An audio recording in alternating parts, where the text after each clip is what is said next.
Somary verenantsika ny resaka fifindramonina eto Madagasikara. Ny kandida amerikana ho tale jeneraly vaovaony OIM na ny sampandrarahany firenena mikambana misana ny fifindramonina mangataka ny safidin'ny Madagasikara izy niaona tamin'ny nitry ny raharaham-bahiny androany nandriana ry zavatra maro.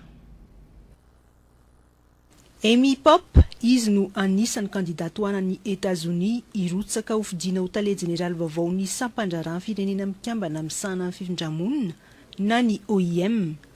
Nanazavany vinany tamin'ny nitry ny raharaham-bahiny izy sy ireto délégation ao amin'ny masovo amerikana eto Madagasikara ireto.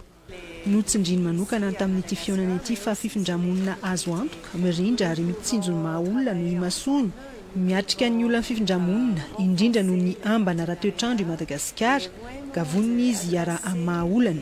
Fiara-miasa rahateo efa matotra na eo amin'ny États-Unis sy Madagasikara na eo anivon'ny OIM hoy ny sekretera-panjakana lefitra amerikana misana mivondrona iraisam-pirenena.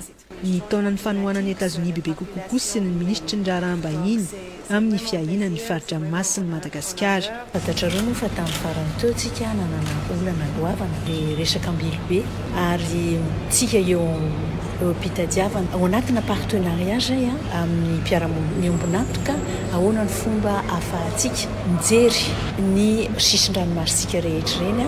Amin'ny tapaky ny volana May no tanterana ny fifidianana izay ho tale jeneraly vaovaon'ny OIM en Genève, Madagasikara anisan'ny mandaja-bato.